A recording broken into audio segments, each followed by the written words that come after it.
Olá! Nesse episódio eu já começo te dando uma baita dica. Tá confortável? Pera aí! Antes de você sentar no seu sofá ou se acomodar na sua cama, prepara aquele baldão de pipoca, porque hoje o nosso papo é sobre Atypical.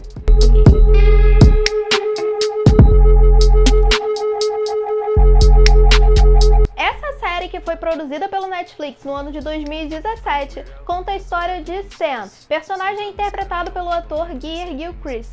Sam é um jovem de 18 anos que faz parte do espectro autista e está em uma jornada em busca de sua independência e autoconhecimento. Para isso, ele conta com a ajuda de sua família, seu pai, Doug, sua mãe, Elsa, e sua irmã, Casey, além dos conselhos de sua psicóloga, Julia, personagem pela qual ele também tem uma paixão secreta.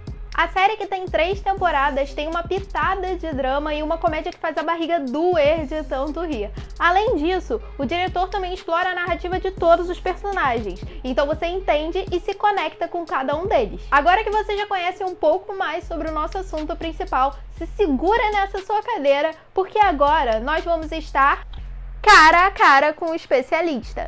Olá, pessoal! Eu me chamo Ana Paula Souza, sou psicóloga clínica e hoje eu estou aqui para falar com vocês sobre a série Atypical disponível na Netflix. Vamos lá?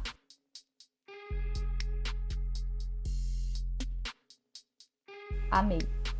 Mas antes eu preciso dizer para vocês que eu sou amante de séries, filmes e documentários.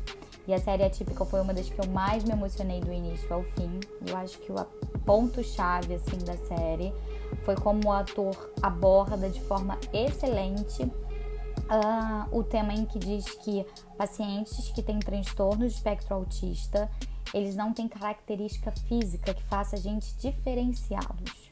Então esse para mim é o ponto-chave do início ao fim de toda a série.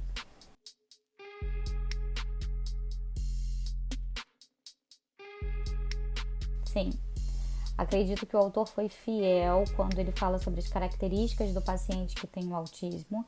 Inclusive, eu estava lendo em que tem pacientes que, quando tiveram acesso à série, pacientes que têm autismo, quando tiveram acesso à série Atypical, se identificaram e se sentiram bem representados quando viram na telinha muitas características que eles mesmos reproduzem. Então, eu acho que esse foi o ponto principal também do autor, que ele conseguiu não só trazer muitas informações ao público leigo, mas também de poder representar tão genuinamente os pacientes que têm o autismo. Teve também um momento em uma cena que eu me lembro, e aí falando sobre esses pontos, né, principais assim, dessa riqueza de detalhes, quando o autor traz a ecolalia presente no Sam. A ecolalia nada mais é do que uma repetição da palavra em que era escutada. Então o Sam escutou uma palavra, ele ficou repetindo mentalmente essa palavra até que ele solta no ar, ele fala de forma descontextualizada. Então essa é a ecolalia e eu achei muito genuíno por parte do autor poder trazer tamanha riqueza de detalhes quanto ao autismo.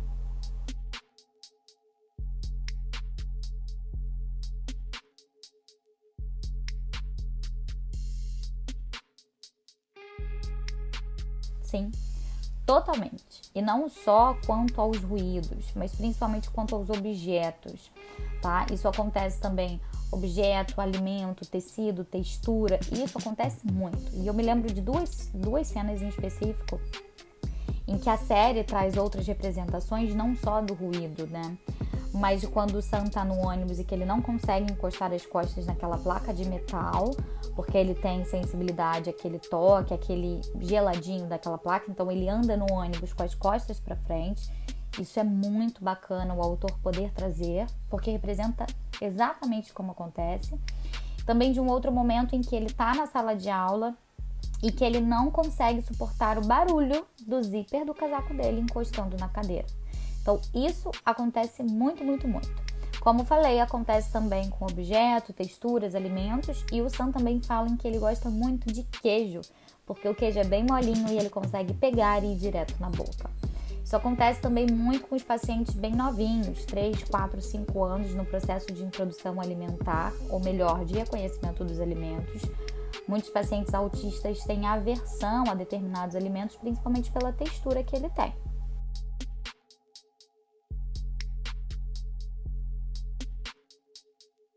Bom, essa pergunta é um tanto quanto difícil, pois existem muitas cenas que eu gostei bastante, mas tem 3 em específico que eu me emocionei muito. A primeira foi o Sam, na sua festa de formatura do ensino médio, onde ele está dentro do iglu com a sua namorada. A segunda, de fato, foi o baile silencioso, onde estão todos com fone de ouvido ali para incluir o Sam no baile de formatura. E a terceira e a última cena que eu me emocionei demais foi ele no aquário observando os pinguins e ensinando aos familiares, os pais e a irmã, sobre a existência dos pinguins. Essas foram as 3 cenas que eu me emocionei do início ao fim.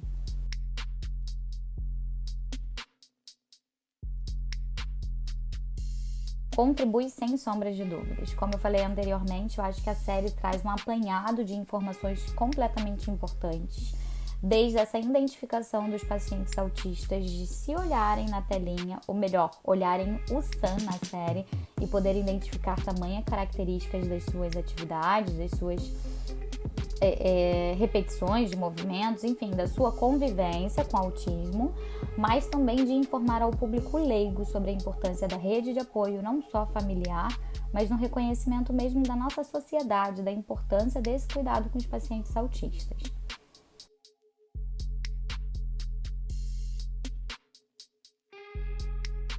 Sim, é verdade.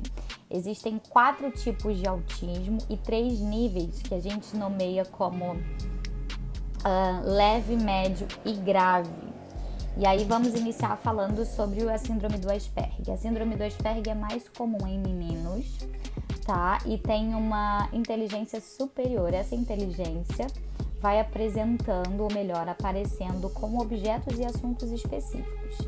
E como vocês já podem ver, é exatamente o que acontece com o Sam. Quando gosta de um assunto, quando tem essa identificação com um assunto específico, fala do início ao fim. E é o Sam, o que acontece com ele quando ele fala dos pinguins, não é mesmo?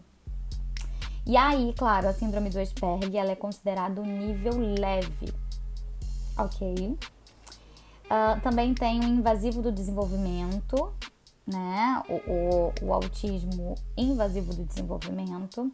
Ele é mais grave do que a síndrome do Asperger e menos grave do que o transtorno autista, tá? Então, o invasivo do desenvolvimento é considerado leve, nível 2. Ele tem comprometimento na linguagem, na cognição e também apresenta alguma repetição de comportamento. Normalmente, mexer e movimentar as mãos, ok?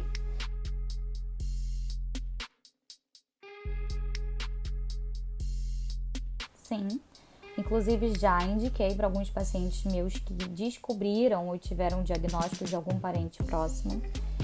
Eu indico exatamente porque a série, normalmente quem acaba de ter esse diagnóstico, algum familiar, o maior receio é de compreender como é que vai ser no futuro a convivência daquele paciente.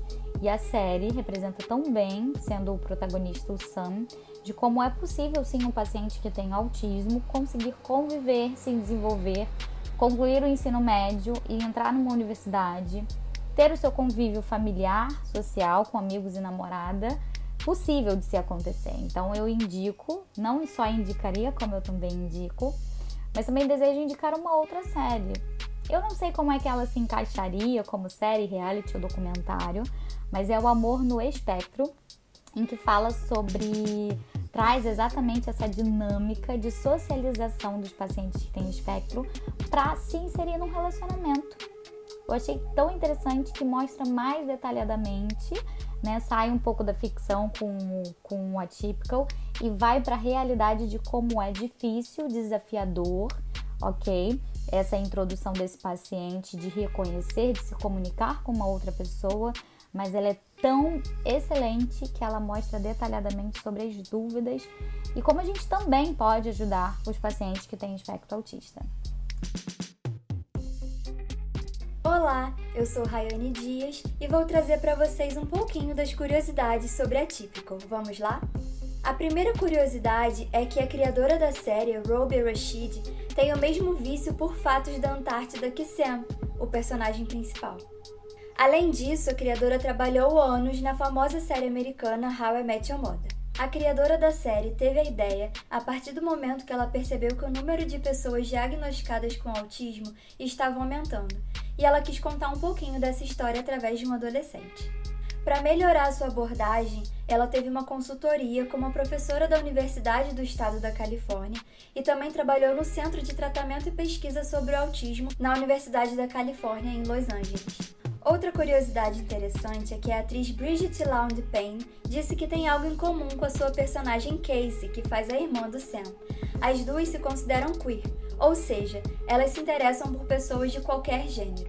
Além disso, ela é a atriz do elenco mais seguida nas redes sociais. Além do autismo, a série também aborda questões importantes familiares e em todas as dificuldades que é ter uma pessoa autista dentro de casa, mas sem tratar o autismo como uma tragédia. A série mostra que Sam, o personagem autista, não é o único que pode ser considerado atípico ali, que todo mundo tem um pouco disso em si.